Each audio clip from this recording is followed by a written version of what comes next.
Good morning, everyone. It's Sabrina Henny Live. Just wanted to touch base with everyone.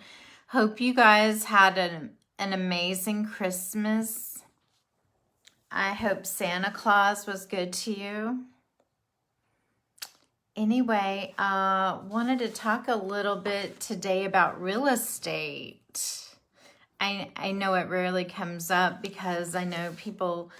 I usually talk about certain topics. It's not always just real estate, and it's not just always self-development or weight loss.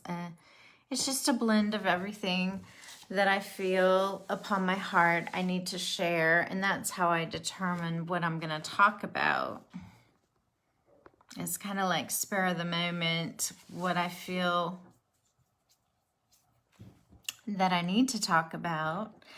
And today I wanted to talk about earnest money in real estate contracts. And usually it's pertaining to contract of sale.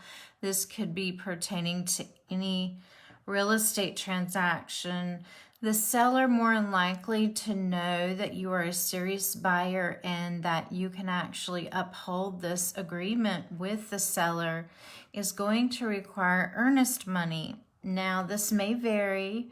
I mean, I've seen it from $500 on up to, sometimes with a competitive market the way it is, buyers will tend to put up a lot more than what the seller is actually wanting.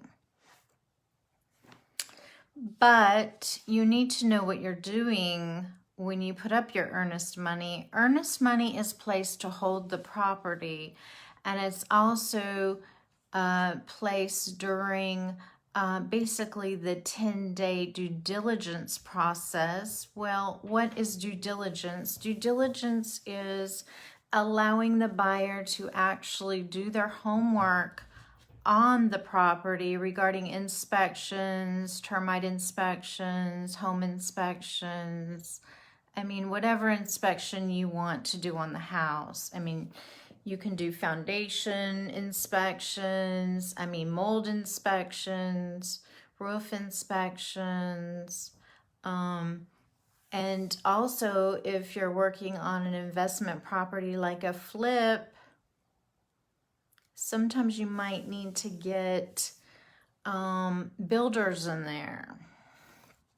Or get your quotes on flooring. How much is it going to cost to update this property to be at market value? Maybe it's an older property you're purchasing, and so it may require some legwork on how much is this going to cost to do all this work and then be able to sell it again to actually make a profit. Well, earnest money is placed to let the seller know that you are serious about buying the property. Now, the buyer agent has also got to make sure that that their client actually puts up the money for the transaction, because say if they didn't put up the money, the earnest money, and they did all the due diligence process and then it extended outside the 10-day due diligence period for them to respond to the seller, if they rejected basically to continue with the contract, they have 10 days to decide if they want to do the purchase, 10 business days to do due diligence. Okay, so if the buyer did not put up the earnest money as promised in the contract, it's just not good rapport. It's also not honoring what's in the contract, which, I wouldn't go into a lawsuit over it, but, you can uphold the contract, in that fashion. But when the buyer does not put their earnest money down and they do the due diligence process and it's over the 10-day period, sometimes the seller, they want their money because they've had their property tied up for 10 days and they could have sold it, and then they say, oh, I decide we don't want this property.